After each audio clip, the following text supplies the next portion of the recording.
How do you feel about men getting DNA tests then? Yeah. Wow. Yeah. The disrespect. Boom. We're back with another episode of the Role Models Podcast. Today, I got a very special guest here. Would you like to introduce yourself? I go by the name of Shimeah Beyond. And what do you do? What do I do? Okay, so I've narrowed it down a little bit. So like my main things are I own a cleaning business and I also have a virtual assistant business. Aside from that, I am a mother and I dabble in a few other things as well, including event hosting, music, artist management, event planning. Nice. It's a pretty lengthy list. You Social do media, a lot of things. content creation. I feel like you do have to be on multiple bags like these days, especially with the economy, like the way things are going. Like it's just almost like a given. I feel like whenever I meet somebody and they're like, "Yeah, I just have one job," I'm always like, either it pays really well or you have not experienced, entrepreneurship. Not even entrepreneurship. Like you've not experienced that shock where you wake up in the morning and your boss tells you, "Hey, look, we gotta let you go." I feel like you gotta have like multiple branches, to really stand on solid, ground these days. So it's good that, you're doing, all these things. So, and I feel like also like the network can be crazy, like when you're in different industries, like tapping into like the people from these different industries, right? Most definitely. Yeah. So I have very, very interesting things prepared for us to talk about today. But before we start, we want to give your Instagram or your social. Yes, so my Instagram is Shimeah Beyond, SHIMEAH Beyond, like to infinity and beyond. I'm actually starting a new Instagram though. Yeah. Kind of rebranding right now. So the new Instagram is actually the opposite of my first one. So it's Beyond Shimeah. And the reason why I started to do this was because I realized that my audience, they care about entrepreneurship and motivation and music stuff. Okay. But I'm starting to get more into I want to get into more like girly stuff, like where my girlies at. So I want to get more into like the fashion, sprinkle, the beauty, mom life, lifestyle stuff. So I'm like, let me just do a whole rebrand and give the people what they want, but then also start something else that's, That's cool. I feel like that type of like girly stuff, that type of like niche, the mom or the women empowerment niche is like, pretty huge. And I feel like, if you really tap into that part of the industry, you could really go far, because I feel like there's a lot of people looking for that kind of content. And like this podcast, for example, is called Role Models Podcast. So that's why we bring people here to so I feel like we need a lot of positive role models in the world. And if you're taking that space, obviously we've had conversations, and I feel like, you got a good head on your shoulders. So I'm excited to see where that goes for you. So me too. Yeah, y'all stay tuned, man. She's about to be out here motivating and inspiring. Let's go. Yeah. So glory to God. Oh, praise to the Most High. But you are a mother. You were just telling us. So what is motherhood like?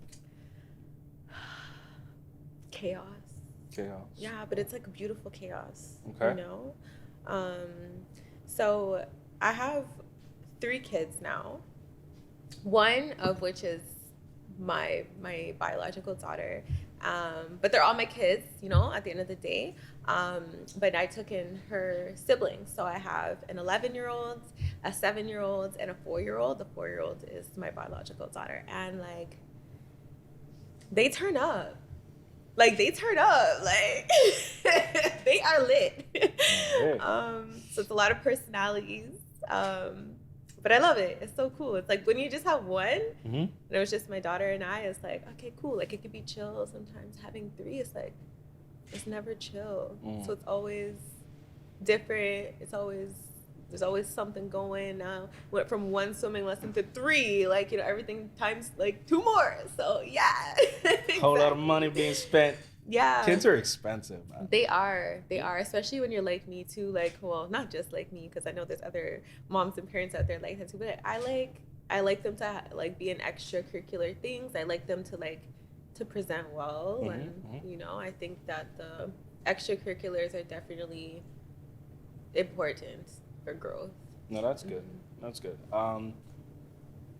Okay. You have a mysterious question coming up, but you're doing the. I gotta be a little PG on this episode, so like I'm trying to be guided.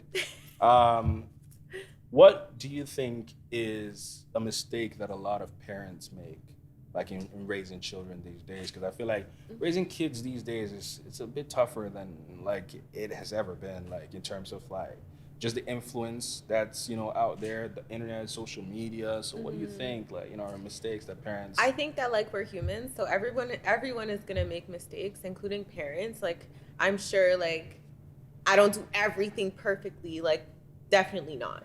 Sometimes I get mad, sometimes I yell, sometimes I'm like, what the hell are you doing? Like, you know what I mean? So those things happen. I would say we're in a different age. So the way how we were raised, depending on how you were raised, I grew up with my Jamaican mom that she didn't play no games. She was chill because she was young, so she was cool, but she didn't mess around. So like she was very strict on me. And also like we didn't have that good of a relationship where like I could tell her like, oh, like this happened today.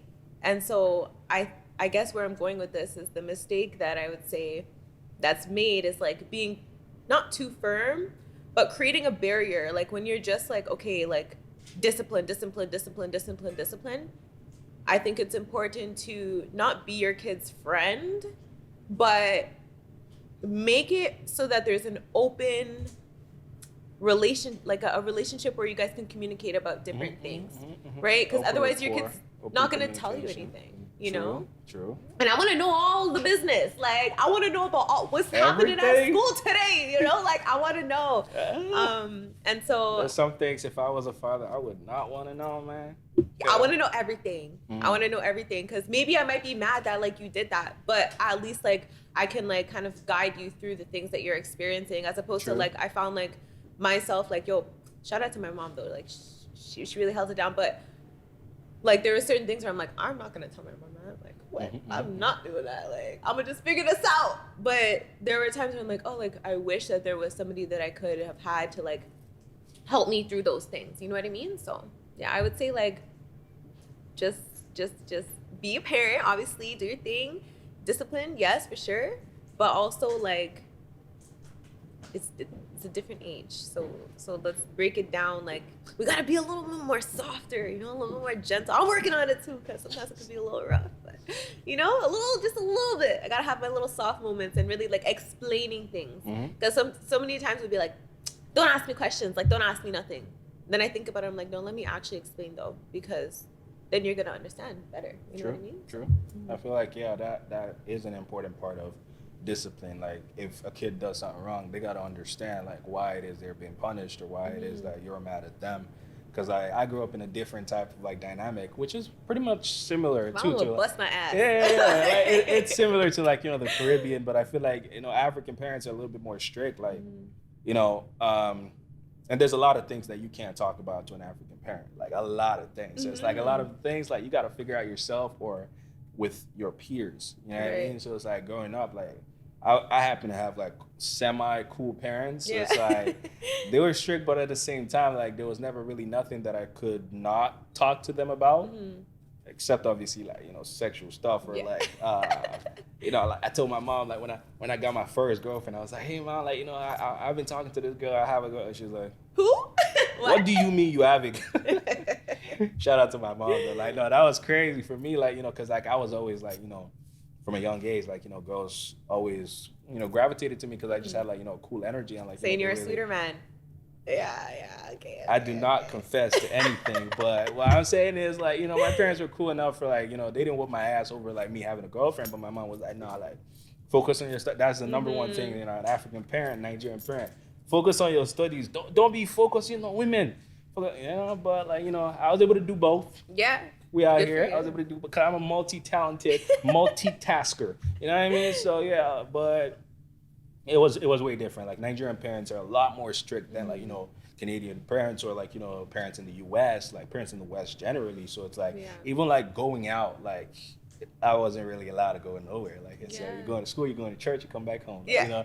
You know, it was way different. Like, so like moving to Canada and seeing like, you know, how kids wear. Did you push back a little though after a while? Like, yo, Ma, like, yo, it's lit after school. Maybe when I got older a little bit, like, you know, like I remember like my first birthday party that they let me throw at our crib, because like, you know, I grew up like mixed. Like I grew up like poor at a certain part, and then like, you know, towards like, you know, when I was getting older, like being a teenager, like, you know, my parents started like, you know, do really well. So it's like I had never That's really amazing though. Yeah, shout out to them, you know, they hustlers. But like I had never really thrown like a house birthday party. Like where like all my friends came to the crib and like, you know, we just turned up. So it's like I told my mom, like, you know, I was like 16 at this point. Yeah. I was like, I'd never done anything like this. I want my birthday this year to be like, you know, because my parents had like, you know, a nice big crib. So it's like, I want a house party. Yeah. And my mom was like, no. I'm like, come on, like this is the last one. Not. Yeah, like, you know, this is the last one. Because also like, you know, Nigerian parents be paranoid. They don't want people coming around the house and stuff. So I was like, Mom, like, you know, I really want a house party. I've been a good kid my whole life. You know what I mean? My grades are. Yeah, you know what I mean? I'm like, don't worry about nothing. Everybody's going to be on their best behavior. You know, like I just want like, you know, to celebrate with my friends, like celebrate with my classmates. And like, you know, it was a little bit of a, you know, back and forth, but after a while, like she was like, all right, cool, do it. What do you need? Like, you know, like, all right, cool. I want a cake. I want like, you know, obviously we couldn't have liquor. Yeah. You know, shout out to me too. I was that good of a kid that there was no liquor. Wow. You know what I mean? Like if I was in Canada, or if I grew up in Canada, like, trust me, they go wild. You know, but my mom was at the house when we were having the party, so like we had to be a little bit guided. I was gonna ask them like, so like, nah. Did your parents leave? Nah. I mean, she trusts me, but like there was a couple other parents too that stayed after they brought their kids. So like they were all having their little parent party in like, you know, a different part of the house, and like, you know, we had a good time. We listened to music, we danced, there was food, there was like drinks, soft drinks, pop, soda. You know what I'm saying? But like it was still a good time, because also like, you know, what's different with me growing up and like the kids these days, like we didn't really need liquor to turn up. No, for sure. You know what I mean? Like we didn't really need weed. We didn't need like vapes. Like we didn't need none of that. Like we just brought the vibes. We were the vibes. Yeah. You know what I'm saying? So like it's a little bit different like now, like, and a lot of the things we were doing too, we were in like having to post it on social media and like stuff like that. We were very present in the moment. So it's like, no, that's true. I miss those times. How old are you? How old do I look? I say like 31 or 2. 32. Come on now. I'm 28. Really? Yeah. Oh, he's like, do you see? Yeah, like I don't know. Some people can never guess how old I am, because like I talk maturely, but at the same time I could like, you know, be super like goofy and like super fun. Yeah. You know, so I'm like, that's cool still. Yeah, I'm just me, man. Like, you know, age is just a number. I turned 30. I just be thinking everybody's 30 now, so. Trust me. I used to be afraid to turn 30. Honestly, it's lit over here. I can imagine, because like even for me, like the older I get, like life gets better. Like I'm obviously like adulting, you know, happens, but I feel like life gets better because like I know more. Yeah, it's honestly it's like I just love it. Yeah. Like I'm turning 30. Yes. Like, woo! What's party's just like, beginning. I'm in a new era. Yeah. I feel like life itself is like self-discovery, and the older you get, the more like you find yourself, the more life gets exciting. I feel like it's when like you lose yourself in the process of like aging or growing up, that's where life starts to like become shit. Or when you allow certain traumas, or when you allow certain people in your life, or like, you know, just like you allow certain experiences. Jobs? Or certain drugs. Jobs. Not drugs. Come on. I gotta make sure I hear it like correctly, you know what I'm saying? Like, yeah, no, both. Yeah. It just brought me back a little bit to what you were saying about like, you know, people like who only have one job, for example. Nothing wrong with just having one job. Like, you know, do your thing. But like sometimes I feel like, and I'm really big on this, I just feel like sometimes, like majority of the people, they don't even like what they do. True. Right? True. And it's like, this societal norm is that we're supposed to go to school, secure a good job, and then work until we're 65. And I just feel like that's crazy.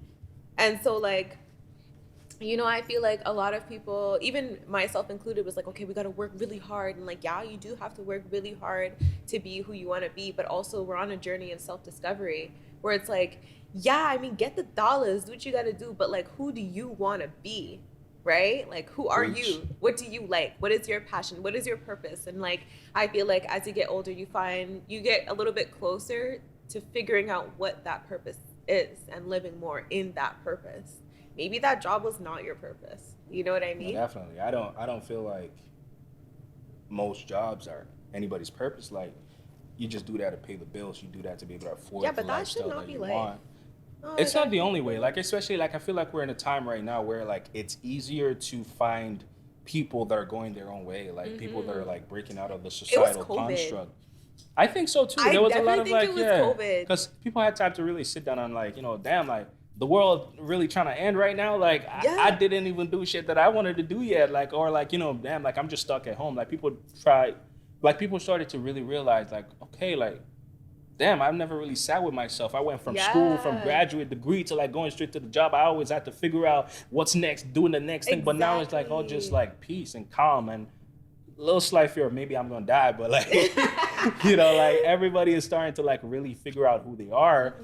And I feel like, yeah, like, you know, sometimes it takes slowing down and like, you know, taking a few steps back to really realize. You said sitting with yourself. That's it. Sitting with yourself. A lot of people don't sit with themselves. True. You know, like especially here in the GTA, like everybody's on the go, but you gotta sit with yourself sometimes because that's when you're able to like really, really like think about what you want, right, and who you are. Definitely sitting with yourself, super important. Do you meditate? Meditate, yeah, I pray. Okay. Yeah. That's good. Yeah. That is meditation too. Yeah. I recently started doing yoga. Praying and doing yoga, what the? Who am I, right? Yeah, this is 30. Yeah. Okay, I'm gonna try it all. See whichever works. Now that's fire though. Like, you know, I feel like the only thing I can take out of yoga really is like just fitness and flexibility. I don't really want to go too deep about. Yeah, trust me, I know like spiritual stuff is associated. Well, with, like. Yeah. Yeah. Come on, Mike. But he's like, come on. No, yes, for sure. But what I like about yoga is like getting, like you mentioned flexibility and stuff like that, but like really like getting in touch with your body. Like, I'm gonna tell you something. I went into this yoga class new, right? And she started like, she's like, take your foot and like slap your foot. And I'm like, this is so weird. Like, okay, you know, okay. And then she's like, do this and like opens up your like, I'm like, okay. And like, after it's like you just feel different. You're like, wow, like yes, more like you flex, like more flexible or whatever, but it's just like when you're and like it's calm, it's quiet, and you're like moving your body. It's like nature. It's like a nature vibe. Like, yeah, I don't know, like when you connect with nature and like you connect, it's just like peace. You're like, like I'm just flowing. You know, am I getting too deep right now? No, I get it, though. I get it, but I feel like it's a lot of like, you know, psychological programming. Like if somebody's telling you like, you know, placebo. If somebody's telling you like, hey, if you do this, slap this, and like, you know, you're just in a Zen environment, that yoga music or like that nature sound is playing in the background, you're just like very peaceful. Obviously, like, you know, you're gonna start to like manifest that feeling or that sensation of, yeah, like this shit actually working right now. This shit actually busting. You know, like not to knock yoga. Obviously, I know like yoga has its benefits and stuff like that, but I feel like for a lot of people, like it's really just like belief. Yeah, it's just a belief, but also like yoga gives you the opportunity to really reflect and connect with your body. It will connect with your body. Become one with your That's body. Good. Yeah, you know what I mean? Like, so like, you know, I understand all of that, but I'm just What's saying, your beef like, with it? I feel like you have I got no beef. I got no personal stake in it. Obviously, I love going to like, you know, the gym or like going places where girls be like, you know, dressed up for yoga and shit. Oh my gosh. So come on, man. I like yoga. I really like yoga. Okay, like. Yeah. All right, noted. Yeah, I got no beef with yoga. I'm just saying, like, if you're mixing it with like, you know, religious beliefs, then like, you know, it's completely different. Like, you know, Christianity is like one the chakras thing. Exactly. Like when you started talking about like, you know, realigning your chakras, opening your third eye, blah, blah, blah, that's where it starts to get a little complicated in my opinion, because the Bible didn't teach us that. Okay, you're right. Let's not open this one. Cause like, okay. So, what was she? A Reiki master. Okay, so yeah. I've seen a Reiki master, but my Reiki master believes in God. Do you know what I mean? Like, all praise to the Most High. Yeah. I mean, so let's not get too deep in it. I mean, like, yeah, like, you know, you have scientists too that are atheists, and after a while they believe in God because they find evidence. You have people that do witchcraft that believe, like, you know, God exists. So it's like anybody can believe in God. It doesn't mean you practice Christianity or whatever. Yeah. You know? But it's okay. We don't gotta get too deep into it in this. That's a whole other episode. Nah, for real. Like, I feel like everybody gotta obviously do what works for them. Like, you know, everybody gotta know what they believe in, and, like, you know, for me, like, do yoga. Don't do drugs. Do yoga. You know, don't do things that are detrimental to your health. Like, you know, whatever else you believe. If you want to go to church, go to church. If you want to, you know, do yoga, go to the gym. Like, you know, travel, which I personally love to do. You know what I mean? Like, whatever you can do that's healthy and is a healthy lifestyle, I totally support it. I totally promote it. Yoga pants. You know, so yeah, man, do whatever works for you. So I'm really, like, you know, happy that is working for you and you're able to find yourself in that. Because I'm so busy and I feel like yoga, like, hey, so I wake up at 5 a.m. and, like, no way. Yeah, and I How do that? I go to sleep by 10 p.m. I don't even think, like, that's how. I don't even think my soul is in my body at 5 a.m. I'm still, like, just traveling the universe.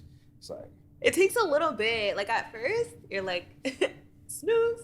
Like, 5 no, club. not getting up. And then I realized, like, I really like that time. Like, I wake up early, and then I, you know, like, I do my thing before the kids wake up, and I really have started to dedicate time in the morning to, like, doing my Bible study and praying. Aww. Yeah, because I have to do it. So cute. Yeah, it is. It's essential because for me, especially on this new, I wouldn't say new path, but, like, this path that I'm on, like, I know that I'm made for a greater purpose, like, you know, and I know that has something to do with, like, influencing people, and so I need to make sure that I'm my most righteous, you know, that I'm filling my cup up and I'm my best self. So I find making that time in the morning for me allows me to pour into everybody else afterwards, but I need that time. And then the yoga is, like, I totally get that. My midday thing, you know? It's like my Monday morning thing. I don't know. I like that. For me, like, sometimes 5 a.m., I still be very much awake. Either, like, you know, I'm watching movies, or I'm at the club, or, like, you know, I'm out, or, like, you know, I'm a very, very... Living life like a bachelor, okay? Yeah, I'm a vampire, man. The only reason... Guys, if you ever wonder, the only reason why I quit my job is just because I didn't want nobody to tell me when I gotta wake up, man. No facts. Straight up, like, so 5 a.m. Holy shit! Unless you're paying me. Yeah. No. Pay me to wake up 5 a.m. or I got a flight to catch at 5 a.m. Then I'm waking up. Otherwise, I'll be in my bed or I'm still awake from the night before. Trust me, man. Like, when I was working my job, I was actually sleeping in a lot later, but I was not happy about it. I was like, damn, I gotta go to the job. Yeah, gotta be where you gotta be. Trust me. But yeah, like 5 a.m. I think a lot of entrepreneurs, like a lot of, like, you know, business moguls, like, they talk about, like, the importance of waking up early. The only 5 a.m. reason, club. Yeah, the only reason why I'm probably gonna be sleeping earlier and waking up earlier is because, like, I'm getting older. Like, it don't bang the same. My body don't snap back the same way it used to. You know what I mean? Maybe you should try yoga.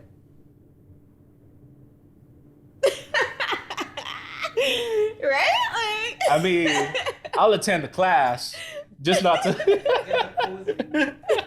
What's your favorite yoga pose? Since you're preaching yoga so much, what's your favorite yoga pose? My favorite yoga pose.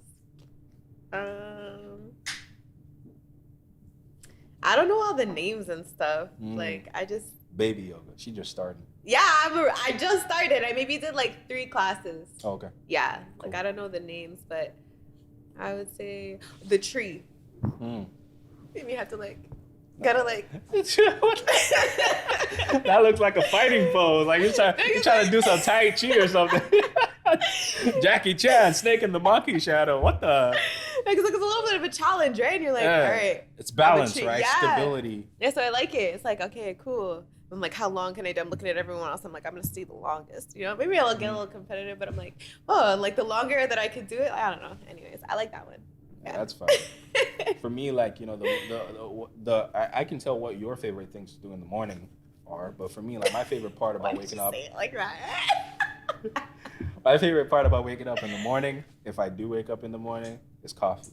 Oh. Or just like a walk. Me too. While drinking coffee, like, you know, smelling coffee. That morning dew. Oh my God, like. Yeah, I love coffee. Nature is just. Yeah.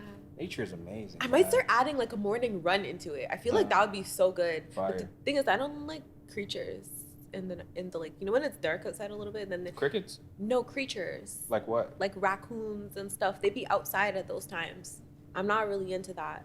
I mean, like, try to outrun them. They're part of the 5 a.m. club. Nah, like, I didn't invite them to come on the run with me. Like, that's the only thing. Like, I want to go outside at 5 a.m. I mean, I haven't done it yet, but I was thinking about it. I'm like, oh, it'd be nice to just add in like a little short run, because I'm not like a marathon runner or anything like that, but just like, you know. But then I'm like, at 5 a.m., like, it's a little bit dark, which means creatures are out. All kinds. What if there's coyotes? Like, I don't know. Like, I'm not. Just do it. Do it. One day you do it, Yeah. you find out. If nothing happens, you keep doing it. If something happens, you come back here and tell us the story. Yes. How about that? I would try it. Oh, that's crazy though. But I feel like mornings are a very, very important part of how your day goes, just generally. Mm-hmm. Like sometimes, like I feel like when I get that, like I don't always get this, but when I wake up in the morning, my morning starts at like maybe 10 a.m. When I wake up in the morning and I get that coffee in, or I take my walk, like I feel like, oh, okay, I'm in the mood to, like, you know, face the day. Sometimes I'm gonna go to the gym too. You know, go to the gym at like 10, be done at like, you know, 11:30, 12, and then I start my day. Yeah. So like it's very important, and just like being able to psych yourself. You ever seen like how people drive in the city? I feel like a lot of people wake up and they just on the go, so they don't really have time to like ground themselves. So they so angry on the road, right? No, they got it's road true. rage. Yeah, like people out here are crazy on the road. Trust like me. It's like you be trying to change lanes and they'll look at you like, you're like, oh, like, Yeah. all right, go ahead. Why you mad? Yeah, like, why you so mad? Love yourself. Facts. Are you a breakfast person? Yeah, I love breakfast. Yeah. See, that's one thing that's one area I need improvement on. You don't eat breakfast? I'm not I just always skip breakfast. I'm ready to eat dinner all the time. It's that bad. That's so bad. Nah, like growing up, like I feel like I didn't used to like to eat too much when I was growing up, but breakfast was always one thing that I looked at. I could have breakfast 3 times a day. Yeah. I could have toast, tea. I could do like croissant. Like fruits. Fruits are like a vibe. Yeah, fruits can be breakfast. Yeah. Fruits can be breakfast. You know, fruit salad. Yeah. Yeah. I need to get on that, because I just feel like coffee, and then, you know, coffee suppresses your appetite, right? True. So I'm like, all right, I'm good. Like, I just start getting ready, get the kids up and stuff. But breakfast, I need to work on that one still. Sorry, I didn't even ask your relationship status. Taken. Married. Almost. Would you sign a prenup? Why did you ask it like that? I had to put my serious face on. I would sign it, but like, why? Why would you make me sign a prenup? Like, I'm gonna have my own bag, but like, why would you make me sign it? Why you should sign a prenup? It goes both ways, right? Your money is your money. His money is his money. Everybody wins. Yeah, I mean, I wouldn't have a problem with it. My only concern would be like, wait, you don't trust me? Okay. It's not about trust. It's about protecting your assets. You don't even trust, you know, the bank to protect your money. If you have $1 million in the bank, you insure that money. So you're insuring your assets. I love how women just like, when they hear this question, they're just like, I feel like the disrespect. But at the end of the day, like, I guess, like, I don't care. Like, I feel like it's not about the trust thing, or maybe it is, but it's like, it shouldn't be a problem. Like, because either way, like, if somebody's married to somebody, I feel like you're thinking about the end. It's like you're thinking about really. the end. Like, it's just being like realistic. If you look at the news, if you look at statistics, a lot of marriages do crumble after a while. So it's like, it's just planning for, you don't think you're going to get into a car accident before you get car insurance. Are you preparing to die? Are you preparing for the end? Why do you get life insurance? Like, you know what I mean? So it's the same thing. Like, it's just but a marriage is different. It's like, till the most death important decision you part. make in your life. Death. Till death. I mean, it's never really till death do people part anymore. So yeah. I guess it depends who you meet. I guess you're kind of varied in your response to that. So yeah, I would say like I don't have a problem like I don't care about the money stuff. You know what I mean? Because I could like it would be nice if like I mean, yeah. You're financially well off. Cool. Me too, though. I want to say something. So like, if it's a trust thing, then it goes both ways. You should trust that he won't leave you empty-handed at the end of it if it ends. Yeah, that's what I said. Yes. Yeah, it's a trust thing, right? Yes. So yeah, you trust that he'll very much provide for you. Like if you guys were to part ways, maybe give you like 30-40%. It's still thinking about the end 20%. though. Like, how are you thinking about the end and we didn't even get started yet? Because that shows that he's a planner. Oh. That. Whatever. It's showing like. That shows that he thinks ahead. You want a man to think ahead. Yeah, but not about the end. Like, let's just put this in place, like, just in case we divorce. It's like, what? We're about to go and say I do forever till death do us part, and you're talking about the end? Like, what? That's concerning. All right. Anyways. So I hear what you're saying about insuring the dollars, but like. If that was your answer for that one, this next one is. So how do you feel scary. about? How do you feel about men getting DNA tests then? Yeah. Wow. Yeah. The disrespect. How? But here's the thing, right? Okay. How? Here's what I have to say about that. I feel like for not me, but like other situations, I could totally see how like a DNA test could be valid. You know what I mean? If maybe like if partners haven't been loyal to each other and like. Do you really know who's being loyal these days? They don't tell you like, hey, I'm not being loyal, by the way. You just kind of fuck around and find out. I guess, but like, I would say I'd be like, you're cheating. If you ask me for a DNA test, you're cheating. You're cheating. I love how she's trying to like redirect. Am I? I'd be like, it's your fault. It's your fault the kid doesn't have your DNA. You are cheating. Yeah, what's it called again? Gaslighting? Am I gaslighting right now? It's a totally gaslighting response. Like, come on, man. No, that sounds messy. I feel like men should be entitled to get a DNA test. I feel like a woman should, beat her chest and be like, go ahead, do it. Yeah, I mean, that's your kid, do it. Yeah, not get offended by the man trying to verify. Yeah, but this is not what's it called? Jerry Springer or the Maury show. No, truly, but like, man should be entitled to confirm their progeny as theirs, especially if they're going to be leaving their life's work and their legacy to that offspring or those offsprings. They should be able. I feel like we just got so deep. Do you have kids? Not yet. This got deep real quick. Okay. I mean, listen, this got deep. But that's what we do. I guess maybe it's from a male perspective. We're like, of course, okay, like, of course, you just want to make sure. Okay, cool. But I guess like, as a coming from the point of view of a loyal woman, it's kind of like, what, really? But I mean, go ahead if you want. All right. You know so what I mean? let me think of a good example or a good like analogy for this. If you go to the bank. Let's say you're a business owner. Mm-hmm. You go to the bank and you're like, hey, I've been doing business for 10 years. We got great credit. We got $1 million in the bank. Is the bank just going to be like, yeah, take our money? Or they're going to be like, all right, we need to run your credit and do a credit check. We need to see bank statements. And like, is it that the bank doesn't trust you? Nah. They probably see like, yeah, you own a corporation. It's not different. It is different. Okay, if you're saying it's different, marriage is a business. Let's talk about it. Marriage is a business. It's a partnership. Yeah. Combining assets. Yeah. Getting joint bank accounts. Mm-hmm. It is a business. Yeah. So if we are trying to do a business deal inside, that's why you sign contracts in marriage.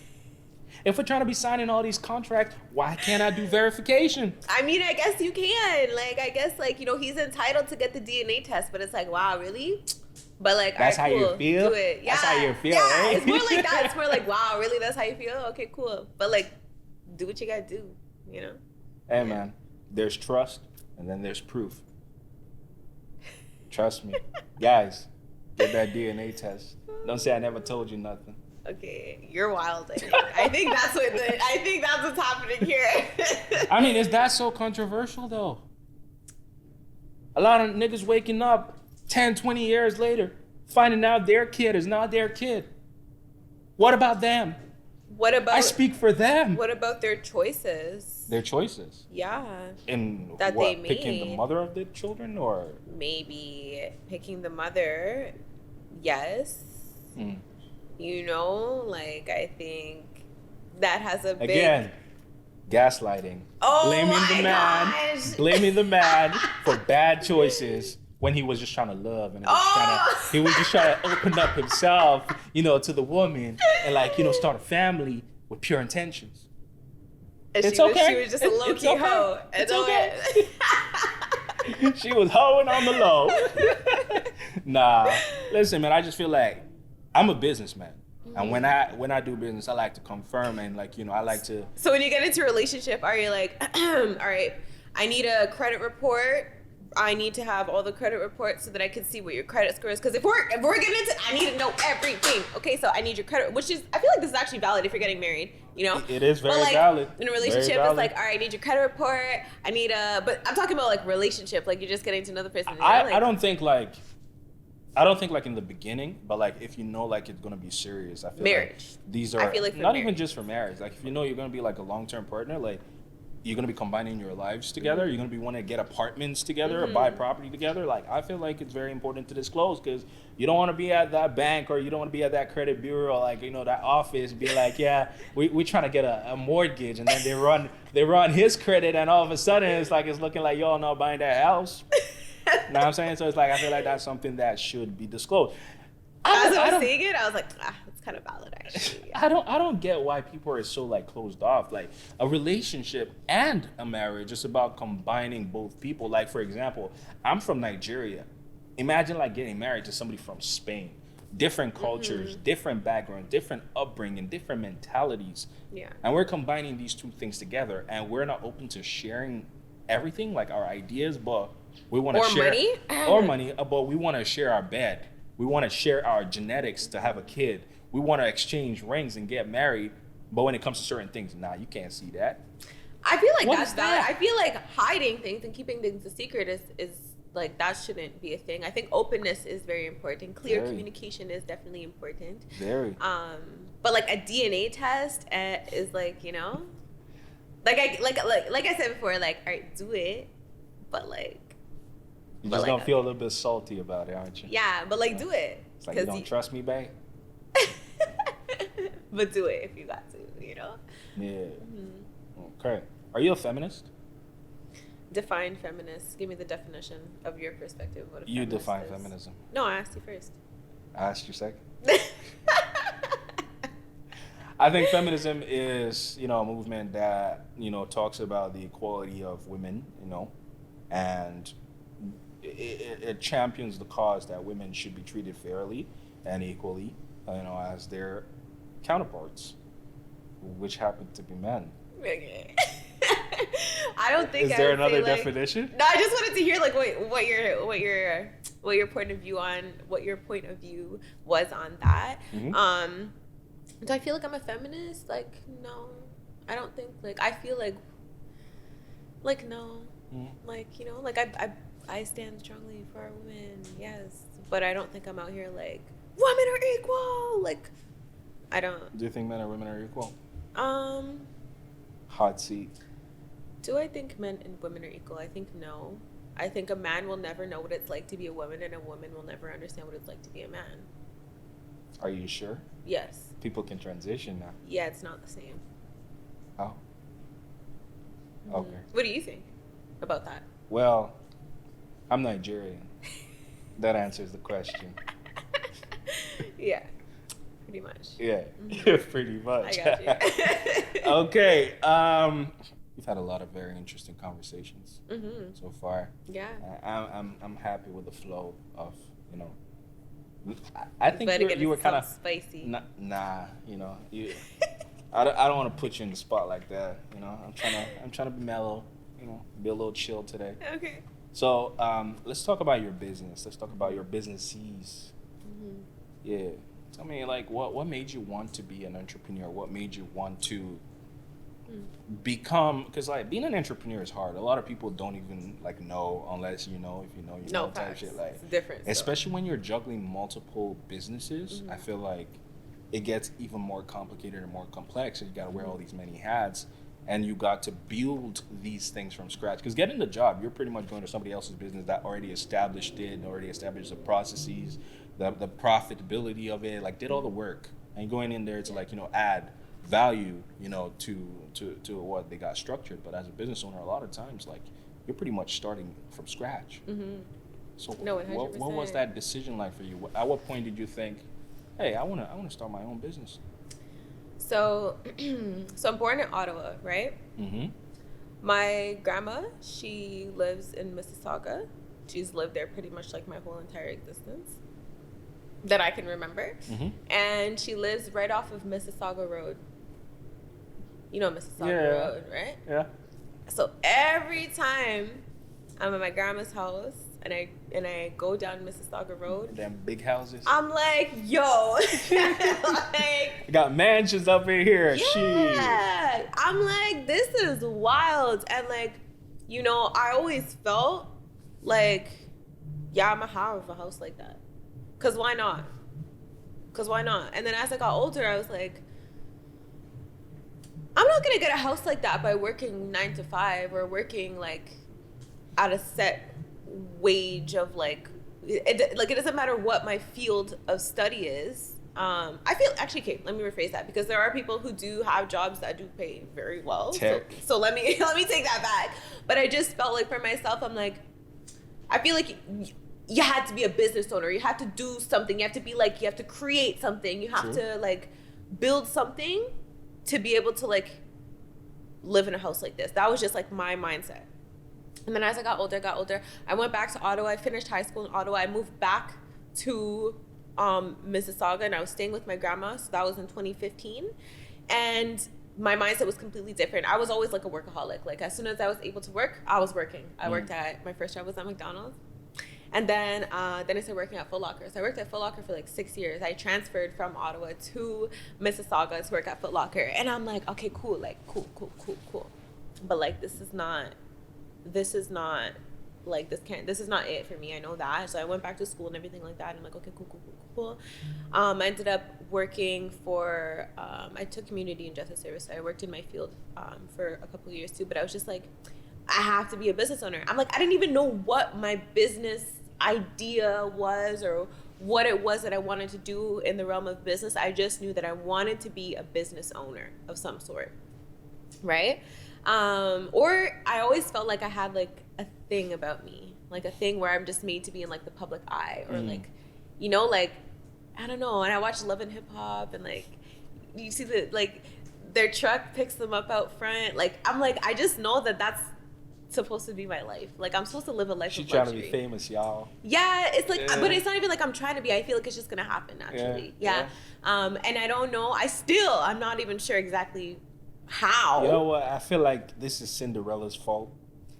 She started this, you know, getting picked up in a carriage.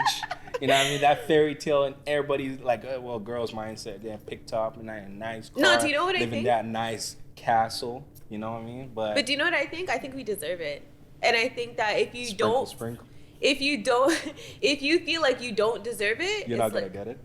Yeah, but it's also like, okay, and I also read a lot of books, listened to a lot of audibles, like The Power of Your Subconscious Mind, and like, just like, it takes the same amount of effort to think poorly as it does to think like of riches. It takes the same amount of effort to think about having nothing to having a lot, you know? So it's like, I want a lot. I want to live a life of luxury. I deserve that. I want to have that.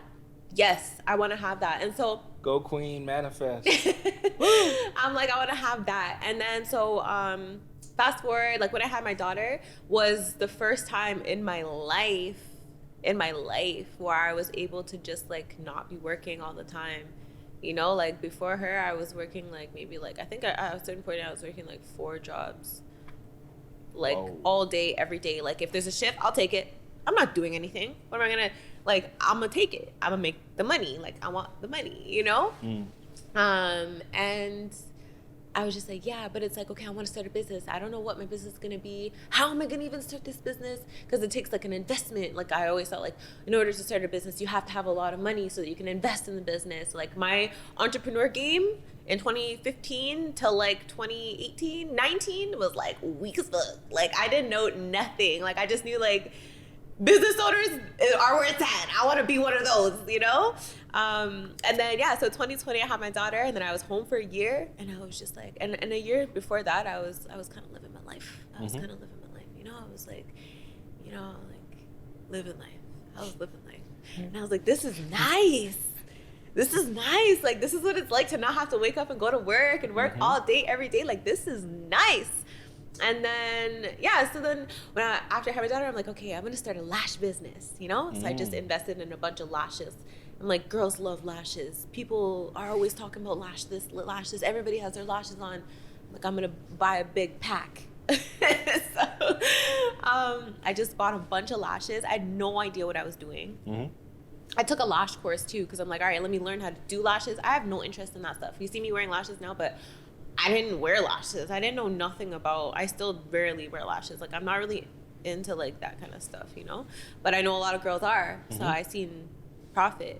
And so supply and demand. Yeah, so I just bought a bunch of lashes and I named them all like cool names. Like I had some called like it's so bad, but a lot of them were like related to like the dope game. Wow. Yeah, like I had them called like High Heat COD. She was flipping lashes, bad, bro. Yeah, that was the lash plug. I mean, but that could give it a certain level of branding and like, you know, luxury, excitement. quality. You know what I mean? Like people are like, oh, I got the high heat. Yeah. Which one you got? You know? Yeah. It's marketing at the end of the day. No, for so, sure. Yeah. For sure. You I was had not just the idea. Yeah. But then again, like, you know, you're talking to somebody on the phone, like, you know, she's like, yeah, you got that high heat, and the feds are just listening to the conversation, like, okay, like, she doing something else. But when they see the drop, it's just lashes. So, you know. Whatever works, man. Yeah. You're gonna sell that dream. Whatever works. No, but honestly, my daughter's father taught me a lot about business, even like how to like, for example, like how to get other people to sell my lashes. He's like, yo, why don't you like hit up this person and get her to like sell lashes over there? Then she can buy them in bulk and then you don't have to do nothing and she's over there working for you. And I'm like, yo, you're teaching me how to run a program right now. Like, you know, so I learned so much from him. And so like that was working. And then I was like, okay, but I had no idea how to do like the marketing. Like I could talk to people, but I had no idea what I was doing. Like, you know what I mean? Like, I'm like, I don't know. I'm just, you want lashes? Yeah, you want some? You want some lashes? Like, you know, and then eventually, things changed. And then I moved to Montreal. And then when I moved to Montreal is when like, I don't speak French. So I'm like, there's no other choice for me to, except for me to be an entrepreneur. Because I'm gonna just run with it at this point. I'm not gonna sit here, go and try to learn French so I could get a job. No, sir. Like, no, thank you. And so, yeah, then I started like learning more about marketing, getting more involved into like social media.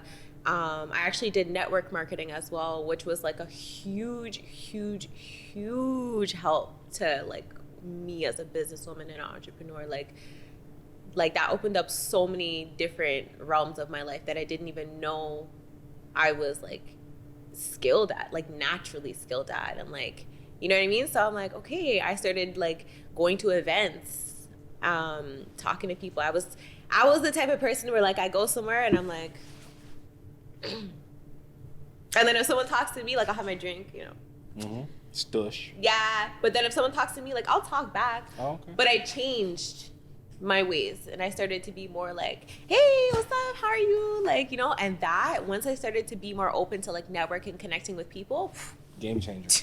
Game changer. Everything just started like flowing. So I tried a lot of different things in the realm of business and like I just let it take me different places because that's how you learn, right? So I just explore what feels right to me. And yeah, that kind of led me to where I am now, which is different from where I started from. Yeah. That's the thing, right? It's a journey, and like, you know, people think that like being an entrepreneur is a job, but it's really not. Like being an entrepreneur is a lifestyle. Yeah. It's pretty much like in everything you do, like, you know, you're at the coffee shop, you might be able to talk to somebody and network with that person, and all of a sudden you make that person a customer. You might be at a party and all of a sudden, like, you know, they ask you what you do, and like, you know, you're telling them about what you do, and automatically, like, you know, that could be a lead. Or like you start to think like, okay, you also start to like, you know, categorize people. Okay, lead, soft, warm lead, cold lead, you know, potential, like, you know, potential customer, like, you know, you're doing all these mental mathematics in your head like all the time. Like, you know, you're trying to find how you can add value to people, but at the same time how people can add value to you. The so value it's like, exchange. Yeah, like before I became an entrepreneur, like I'll go to a party just to have fun. Yeah. I don't really care about nothing. I don't really. I want to go there to have fun. But like, you know, when I started to like do business, it's like all of a sudden like everybody is like a potential son. Your network exactly is your net worth. I mean, yeah, true. Depends though. Some people are just trying to like, you know, take. Hey, you got that free shit. You know, when you're a business owner, everybody's like, oh, like, can I get it for free? Can I get it for the low? But yeah. You know. I mean. Yeah, there is always going to be like those types of situations, but I think another thing that I guess maybe I would say like differentiates me too is that like I'm big on community. I'm big on community, unity. So, and I think that's something that I've learned from network marketing as well. It's like it's good to have a team and like a group of people that have some kind of vision. Togetherness. Yeah. And like building relationships, like not just like seeing everybody as a transaction, but also like, yeah, I mean, for sure, like, okay, cool, like this person can be a lead, but like also like how can like, I think being a business owner and an entrepreneur is being a problem solver. True. So it's like, it doesn't matter what your problem is, I could solve it. You know what I mean? You need, what do you need? You need counseling? Okay, I have some resources for you. Yeah. You need this? Okay, I have this for you. And not every time is going to be money in the bank for me. True. But at the end of the day, that person's going to remember you because people don't care what you know unless they know that you care. True. Yeah. True. Mm-hmm. And I think that has something to do with like my educational background because I'm really big on like social justice, you know, peace, freedom. Yeah. Maybe one of these days we're gonna have a sit down and talk about all those things. Oh yeah, that's a whole other can of worms. Yeah. That, you know, I don't think the audience is ready for. But when we're ready to provide those sort of conversations about systems and institutions. Yeah. It's gonna be a beautiful time. Mm-hmm, for sure. Yeah, I have a lot to say about that. Mm-hmm. Yeah. I think we should just defy, I won't get too deep, but just defy all the societal norms that like are placed upon us. Break the box. Like, I'm not standing in no box, okay? And I encourage everyone else to live like that too. Like, live your life. Don't let like, I'm not saying break the law and just like rebel against the whole like shit, but burn it all. but I'm saying like, live your life. No, like, truly. live your life. I think it's more of societal constructs. Like, you gotta be able to define yourself outside of what you're told that you need to be. Exactly. Obviously, like, abide by the law, but society is different from, you know, the law. Society is, hey, don't wear that because a man shouldn't wear pink. But your fashion style is saying, you know, like, you can convert, you know, some sort of material into some nice outfit that has like some pink in it. But you have to think outside the box. Like, okay, like if I don't create, like that's another thing, limitation to creativity. Society will box you until you're able to break free from that limitation, and then true creativity forms. You know what I mean? Like, if you think of the famous singers, think of the famous artists, like, you know, a lot of these people had to like be totally different. They were weirdos. You know what I mean? Like, you know, they were weirdos either in the way they thought or the way they moved, the way they acted, the way they dressed. So yeah, like I'm all for that too. Like, you know, you gotta really stand in yourself independently and be authentically yourself. Exactly. Don't be sheep. Yeah, I've always been like that too. My mom used to always tell me like, those who follow get left behind. Like, don't be a follower. Don't be a follower. And I was always like that. Like, just like, no, I'm gonna do what I want to do. You want to do that? Cool. I don't want to do that. Like, I'm gonna go do this. Like, okay. One person came to when I was in high school. A girl I used to be friends with, we were not friends anymore. She came to school in the same pants as me. I was like, what the hell? That's crazy. And I cut one side. I'm like, no, we can't be the same. Like, we cannot be the same. Like, I just, like, yeah, I feel like, do you. Because there's nobody like you, you know? Like, nobody can do you better than you. Yeah. No, you're totally right. Yeah, when I was doing network marketing, this is one of the things that, like, I was kind of like, yo, I need to do my own thing still. Because I like network marketing for what it was, but then it came to a point where, like, people were like, oh, like, you need to talk more professionally, or, like, you need to be more professional. And I'm just like, for one, it's like, my, not to say anybody's better than anybody, nobody's better than anybody, but it's like, I work for the federal government doing case management in an office with a bunch of people that didn't look like me. And I was doing very well there, right? So, like, now you're gonna come and tell me that you don't think I'm professional? That's cool. But I didn't come here to this community to be a certain way. I came here to be me. Mm-hmm. So, like, I started to, like, it started to bother me. Like, I need to be more professional. Like, I would think about it. I'm like, nah, like, I feel like I'm professional enough in my own self. Like, I'm myself. And I'm going to continue to be myself. And maybe it's not as professional as you would like. But the whole reason why I want to be an entrepreneur is so that I can live my life how I want to. And the way how I am is going to attract the people that want to connect with me. And so, like, if you think that, that's fine. Like, do you, boo? I'm going to do me, you know? Like, you got to know when to get that, how do I put it? You got to know when, like, you know, some ideology is different from yours, and you got to know when to walk away. You got to know when to separate yourself from, because then it can really get toxic. Because, like, you know, they're like, yeah, you got to be like us, and you're like, but I'm not like you. I'm myself. And it's like, no, you got to be like us. So you got to know when to be like, all right, I appreciate you guys. You know, thank you for everything you've taught me and everything I've learned from you guys. It's time to move on and go do bigger things. Yeah, and I think that every time you do something, you learn something. So you take what you learned, and whatever you don't want, you just leave it, you know? True. Yeah. There's our time. Don't be a sheep. Be a role model. Yes. Ladies and gentlemen. That's good. I like that. Shimeah, thank you so much for joining us for this episode. It's different than what we've been doing, but you know, it's very entertaining and very informative at the same time. And I feel like, you know, a lot of people are going to be able to resonate with the words that, you know, we've exchanged, and, like, you know, the ideas that we've been able to put together. Mm-hmm. Ladies and gentlemen, it's been another episode of the Role Models Podcast. It's your host, Prophett, and I'll see you on the next episode. Peace.